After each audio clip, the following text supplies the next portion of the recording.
Selamat datang, para pencari kebenaran. Jika kalian baru bergabung di channel ini, jangan lupa untuk subscribe dan nyalakan lonceng notifikasi, karena perjalanan yang akan kita lalui malam ini bukanlah perjalanan biasa. Kita akan menyusuri peta-peta kuno, menguak rahasia geologi yang tersembunyi di dalam kitab suci, dan mempertanyakan segala sesuatu yang kita ketahui tentang masa lalu dan masa depan planet kita. Semuanya berawal dari sebuah ruangan yang dipenuhi map di suatu sore hujan bulan Februari 2008. Nama saya... Baik, biarlah saya ceritakan saja. Saat itu, saya ditemui oleh seorang lelaki bernama Miguel Santander. Bukan seorang nabi atau ahli agama, melainkan seorang kartografer handal dari Institut Geografis Nasional. Pria yang telah menghabiskan 30 tahun hidupnya untuk memetakan setiap retakan dan gempa di bumi Spanyol. Orang terakhir yang Anda bayangkan akan terobsesi dengan kitab Wahyu. Dia menyambut saya dengan wajah yang lelah, namun penuh keyakinan. Saya telah menemukan sesuatu yang seharusnya tidak ada di sana, katanya, sambil menyalakan lampu arsitek di atas mejanya yang penuh dengan peta. Cahayanya menerangi garis-garis merah yang membentuk pola aneh di atas peta Turki modern. Miguel menceritakan bagaimana istrinya, seorang profesor teologi, memintanya untuk sekadar menandai lokasi 7 gereja dalam kitab Wahyu. Efesus, Smyrna, Pergamus, Tiatira, Sardis, Philadelphia, dan Laodikia. Sebuah tugas sederhana. Tapi ketika jarinya, yang terbiasa membaca bentuk bumi, mulai menyusun titik-titik itu, suatu pola muncul yang membuat darahnya berdesir. Ketujuh kota itu tidak tersebar acak. Mereka membentuk formasi yang persis mengikuti jalur patahan tektonik utama di wilayah tersebut. Sebuah ketepatan matematis yang mengganggu akal sehat. Dia pun menyelam lebih dalam. Setiap referensi geografis dalam kitab Wahyu, Gunung Armageddon, Yerusalem, pulau-pulau yang lenyap, gunung-gunung yang berpindah, ketika dipindahkan ke peta geologi modern, ternyata bertepatan dengan zona gempa bumi dan gunung berapi paling aktif di Mediterania Timur. Ini bukan lagi kebetulan, ini adalah pengetahuan. Seseorang, bisik Miguel, sambil menunjukkan pada saya peta tumpang tindih yang membuat bulu kuduk saya berdiri. 2000 tahun yang lalu telah memahami struktur dalam bumi kita dengan kejelasan yang baru kita capai 50 tahun terakhir. Korelasi yang dia hitung dari data ilmiah terbaru mencapai 92%. 92% kecocokan antara nubuat kuno dan realitas geologis masa kini. Apa artinya ini?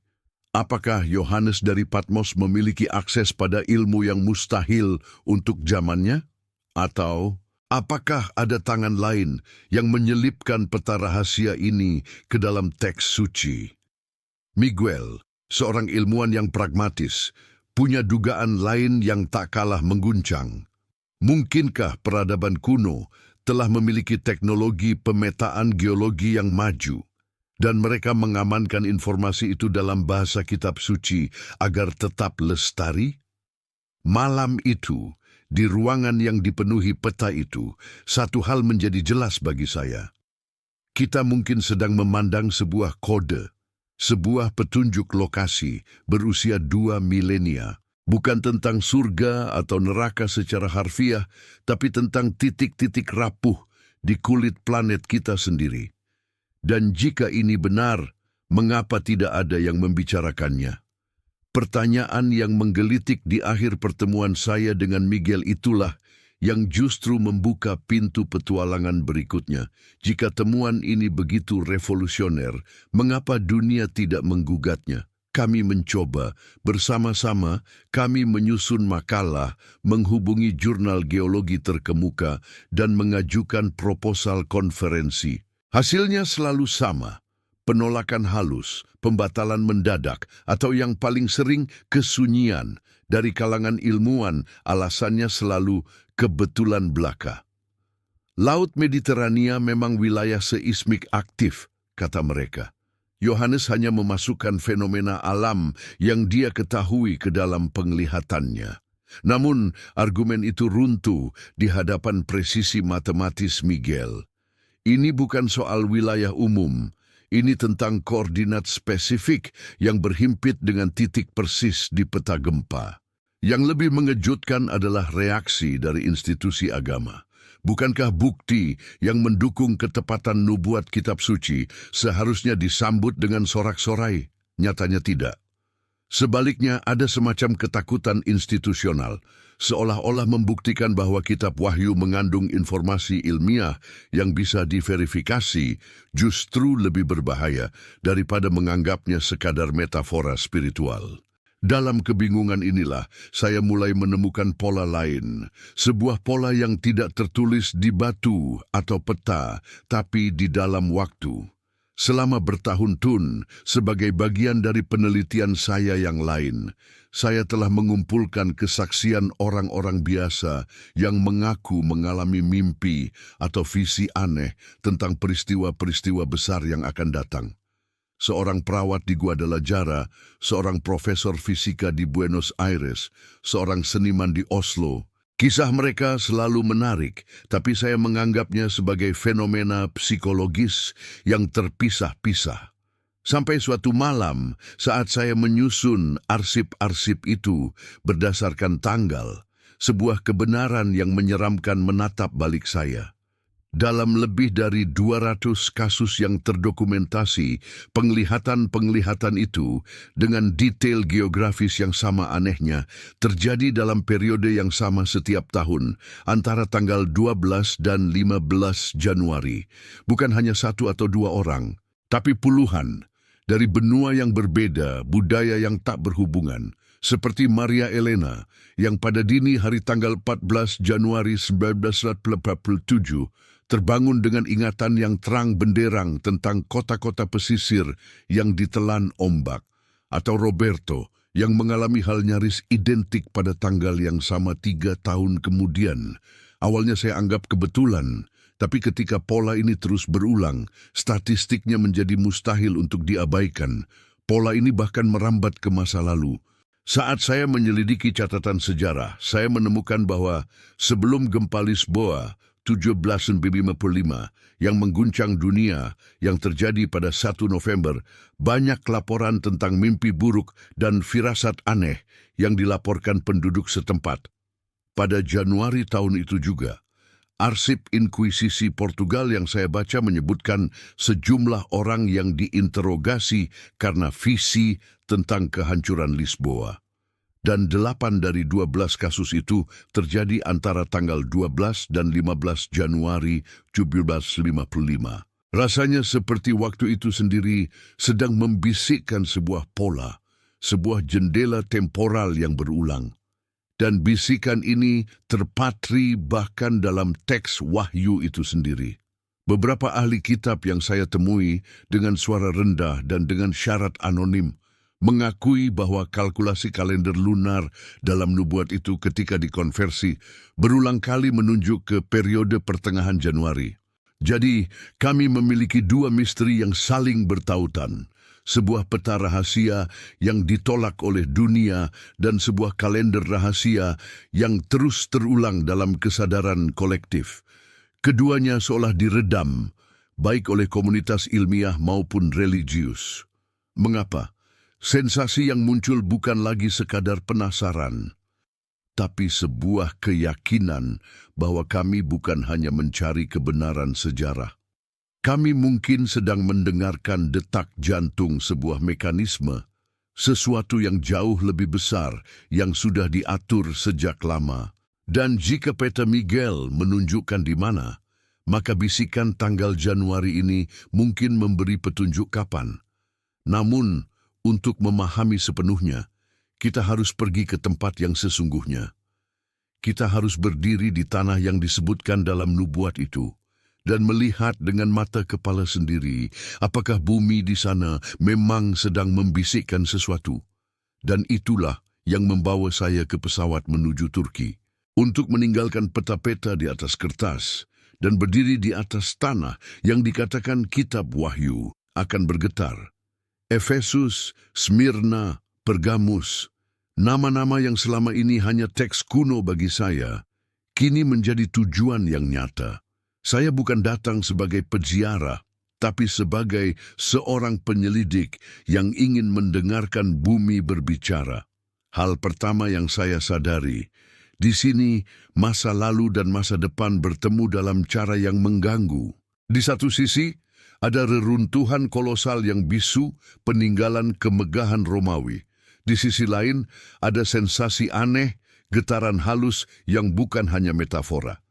Di Efesus, tempat gereja pertama yang dinasihati karena meninggalkan kasih mula-mula, saya bertemu dengan Mehmet, seorang seismolog dari universitas setempat. Di bawah bayangan teater kuno, dengan suara rendah, dia berbicara tentang sesuatu yang tidak pernah dipublikasikannya.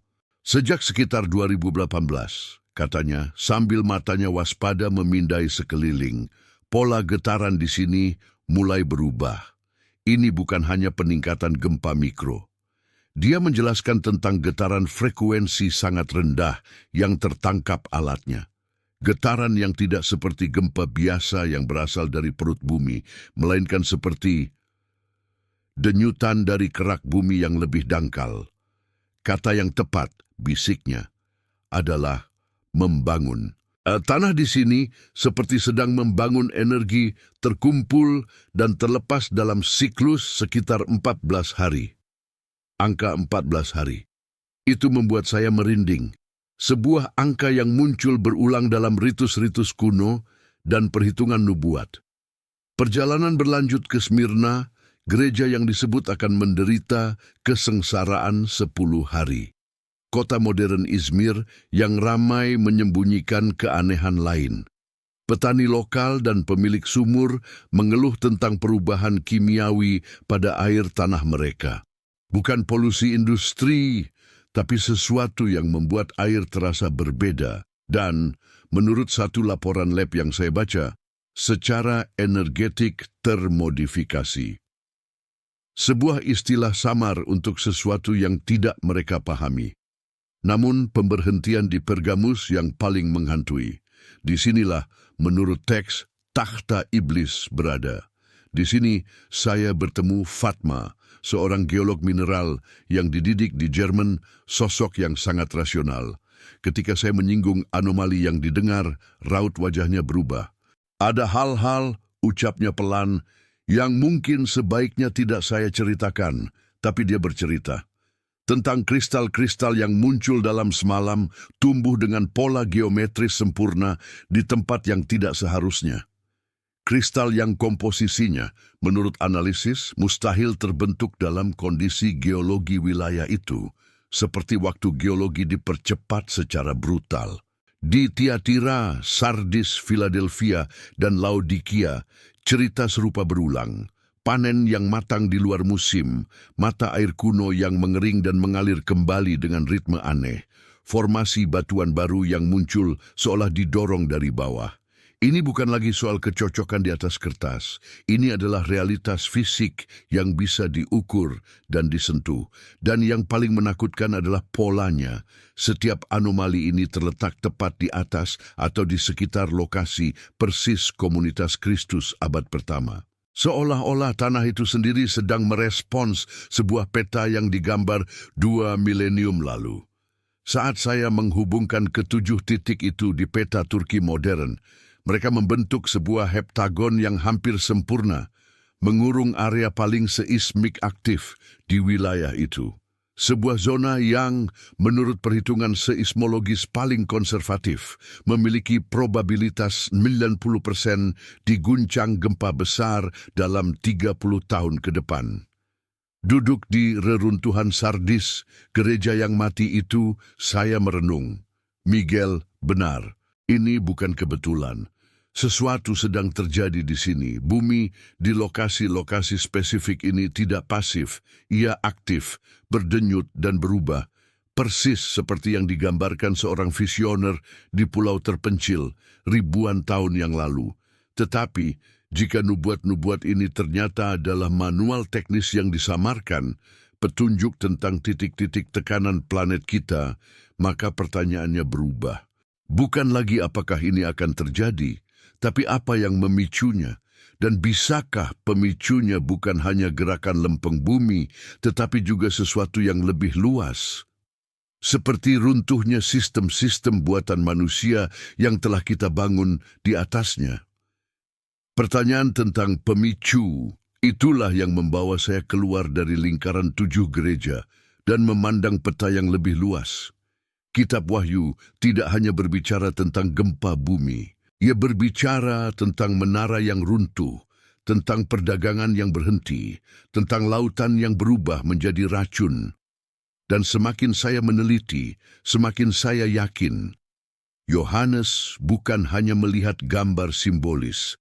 Dia menggambarkan mekanisme, rantai sebab akibat yang berjalan dari jiwa manusia melalui institusi yang dia bangun hingga ke inti planet ini sendiri. Ambil contoh Babylon besar, kota pelacur yang megah itu. Selama berabad-abad diperdebatkan, Roma, Yerusalem, tapi bacalah lagi deskripsinya dengan mata abad ke-21. Sebuah pusat perdagangan global yang duduk di atas banyak air, di mana para pedagang dunia menjadi kaya, yang rajanya tunduk pada pengaruh ekonominya. Sebuah tempat yang ketika jatuh, membuat para pedagang menangis karena tidak ada lagi yang membeli barang mewah mereka.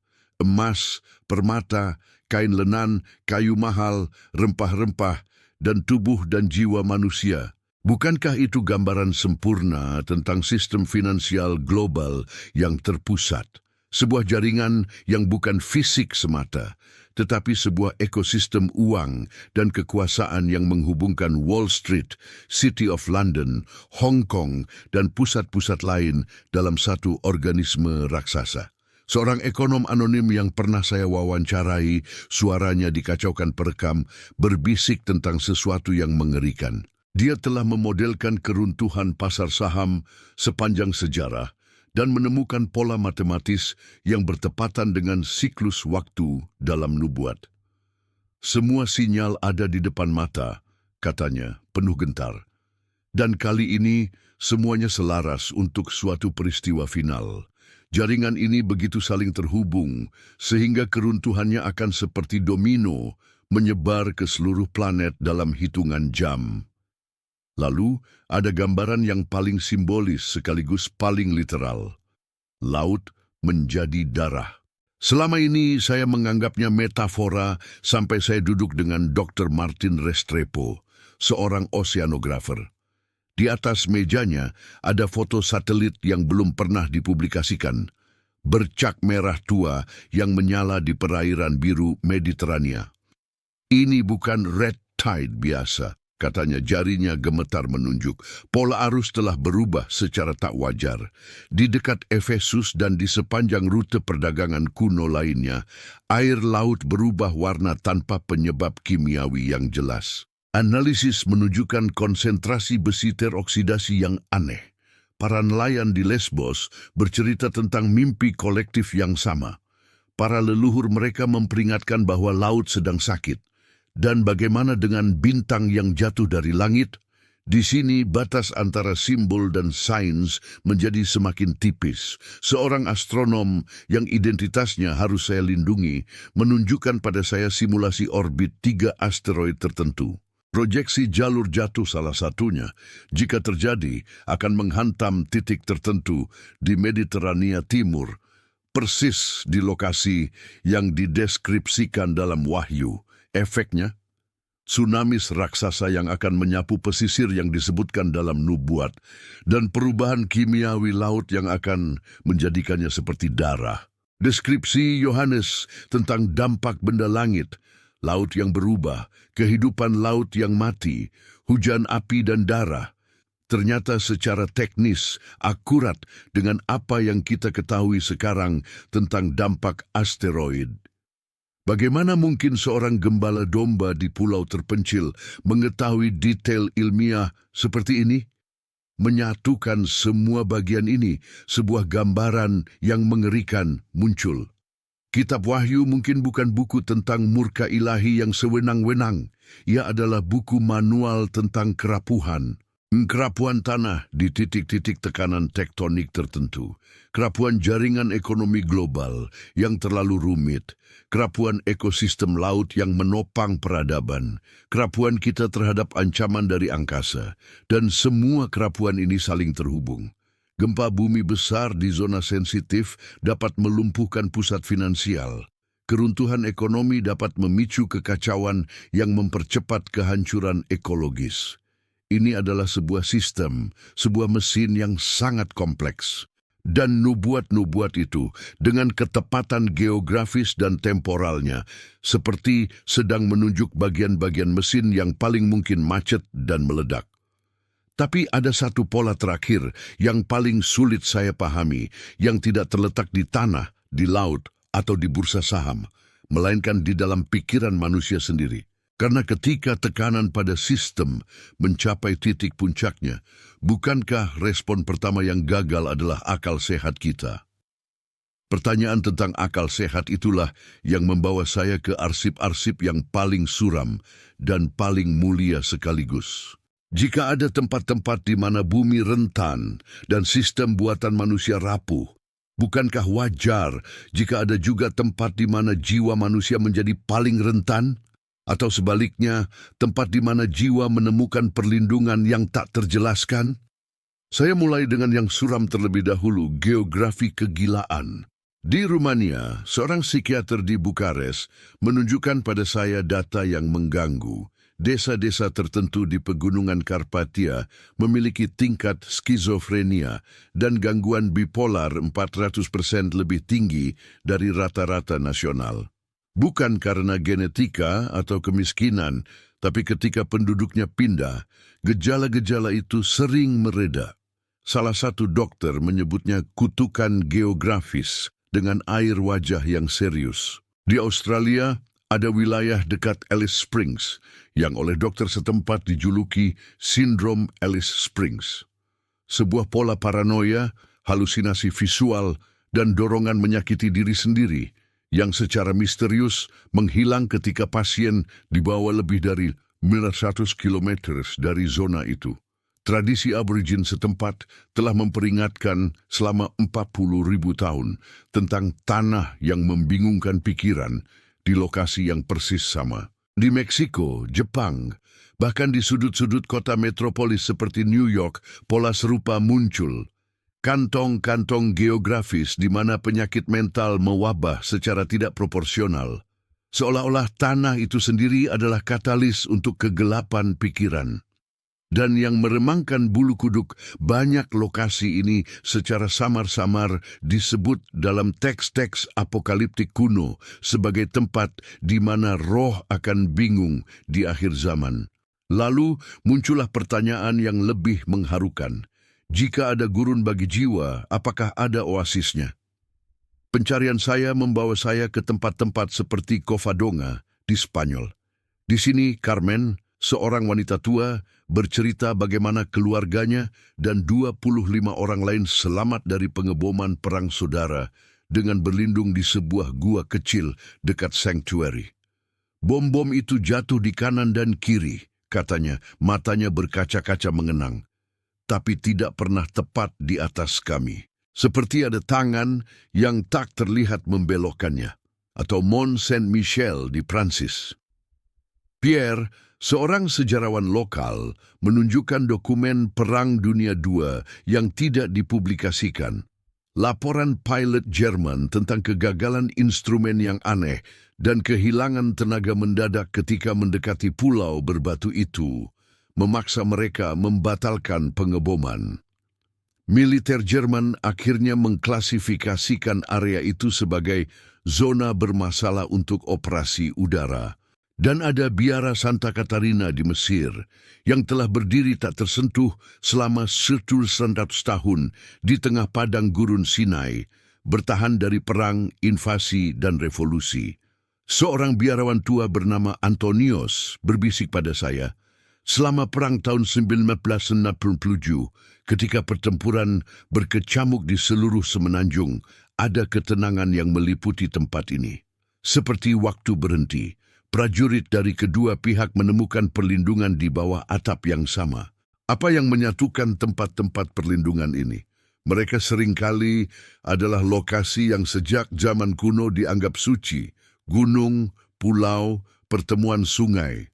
Tempat di mana manusia, entah bagaimana, selalu merasakan kehadiran yang lebih besar.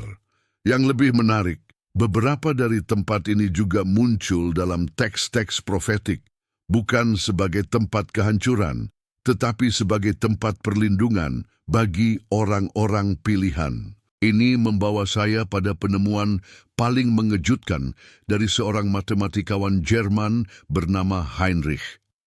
Dengan obsesi yang luar biasa, dia memetakan semua koordinat lokasi apokaliptik dan lokasi perlindungan dari berbagai tradisi dunia. Yang dia temukan bukanlah kekacauan, tapi sebuah jaringan geometris yang sempurna. Sebuah pola global yang menghubungkan titik-titik ini menggunakan rasio emas dan urutan Fibonacci. Lokasi-lokasi kerapuhan dan perlindungan ternyata saling berhubungan dalam sebuah pola yang indah dan mengerikan, seperti titik-titik pada kristal raksasa yang membungkus planet kita. Heinrich punya teori, bumi mungkin seperti instrumen resonansi raksasa. Titik-titik tertentu, karena kondisi geofisika, geomagnetik, atau bahkan sesuatu yang belum kita pahami, dapat memperkuat frekuensi tertentu, frekuensi kekacauan, atau frekuensi kedamaian. Para nabi kuno, dengan sensitivitas visioner mereka, mungkin tanpa sadar, telah menyetel ke frekuensi ini dan memetakan hasilnya. Ini berarti peta apokaliptik itu bukan hanya simbol. Itu adalah diagram sirkuit dari planet yang hidup. Dan kita, dengan semua teknologi dan keributan kita, mungkin baru mulai mendengar dengung rendah dari sirkuit itu yang mulai aktif. Sebuah aktivasi yang mungkin telah dimulai, tidak dengan terompet dari langit, tetapi dengan getaran yang hampir tak terdengar dari dalam bumi itu sendiri. Getaran yang mungkin telah dicatat oleh seorang kartografer yang waspada dan para penjaga mimpi di seluruh dunia. Getaran yang hampir tak terdengar itu kini mulai menjadi gemuruh yang dapat dikenali. Setelah pertemuan dengan Heinrich, laporan-laporan mulai mengalir kepada saya dari orang-orang yang tinggal tepat di atas titik simpul dalam jaringannya. Dari Patmos, Elena menulis tentang cahaya-cahaya aneh di atas biara dan kompas kapal yang berputar liar di perairan tertentu. Dari Efesus, seorang arkeolog mengeluh bahwa peralatan elektroniknya selalu mati di bagian penggalian yang sama. Sementara pekerja lokal berbisik tentang figur berpakaian putih yang menghilang di reruntuhan. Yang paling mencolok adalah sinkronisasi waktunya. Dari Turki hingga Yerusalem, dari Babilonia kuno hingga pegunungan di Amerika Selatan, fenomena aneh ini, gangguan elektromagnetik, penampakan cahaya, mimpi kolektif, mulai intensif dilaporkan sekitar tahun 2003-2004, seolah-olah sebuah saklar raksasa setelah berabad-abad terdiam perlahan dinyalakan. Seorang fisikawan yang memantau anomali di Pergamus menunjukkan grafiknya pada saya. Sebuah kurva eksponensial yang stabil. Aktivasi ini, katanya dengan suara datar yang tidak berhasil menyembunyikan kekhawatiran, mengarah pada puncak intensitas dalam beberapa dekade mendatang. Kami tidak tahu apa arti puncak itu. Jadi, disinilah kita berdiri. Di tepi sebuah peta hidup yang ditulis dalam bahasa gempa, mimpi, dan gangguan magnet. Sebuah peta yang menunjuk tidak hanya ke lokasi-lokasi fisik, tetapi juga ke titik-titik kritis dalam jiwa kolektif kita. Lalu, apa yang harus kita perbuat dengan pengetahuan yang mengganggu ini? Saya telah melihat berbagai reaksi. Ada yang ingin segera menjual rumahnya dan pindah dari kota yang tertandai. Ada yang terobsesi memecahkan kode tanggal pastinya. Institusi agama dan pemerintah biasanya memilih diam, sebuah kesunyian yang justru membanjiri internet dengan teori liar dan ketakutan yang tak berdasar. Di sini saya ingin berbagi keyakinan yang saya dapatkan setelah puluhan tahun menyusuri lorong-lorong ini. Misteri Kitab Wahyu mungkin bukan tentang meramalkan sebuah takdir yang telah ditetapkan. Ia lebih mirip sebuah diagnosa mendalam tentang kerapuhan bumi, sistem, dan pikiran kita. Ia menunjukkan pola tekanan yang akan selalu mencari titik terlemah untuk meletus. Oleh karena itu, persiapan terpenting bukanlah geografis, melainkan spiritual dan kesadaran. Bukan tentang lari dari suatu tempat, tetapi tentang hadir sepenuhnya dimanapun kita berada, dengan keberanian, kewaspadaan, dan belas kasih. Nubuat-nubuat kuno pada intinya adalah seruan untuk terbangun, untuk melihat dunia dengan kejelasan yang lebih tajam, untuk mengenali koneksi yang tak terlihat antara tindakan kita dan getaran di tanah di bawah kaki kita, antara keserakahan ekonomi dan keracunan lautan kita. Peta apokaliptik itu nyata, tapi ia bukanlah kalimat hukuman, ia adalah cermin.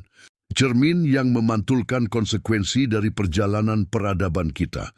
Dan seperti semua cermin, ia menawarkan sebuah pilihan untuk terus melaju dengan mata tertutup atau untuk melihat pantulan itu, mengakui pola-pola yang kita ciptakan, dan dengan rendah hati memutuskan untuk mengubah arah. Mungkin bisikan tanggal Januari, getaran di tanah Turki, dan mimpi-mimpi bersama dari orang-orang biasa di seluruh dunia itu adalah detak jantung bumi yang sedang berusaha menarik perhatian anak-anaknya. Mengingatkan kita bahwa kita adalah bagian dari sebuah organisme yang hidup, bernapas, dan peka. Sebuah organisme yang kini mulai bergema dengan lantang. Pertanyaan terakhir bukanlah kapan atau di mana semuanya akan terjadi. Pertanyaannya adalah, sudah siapkah kita untuk mendengarkan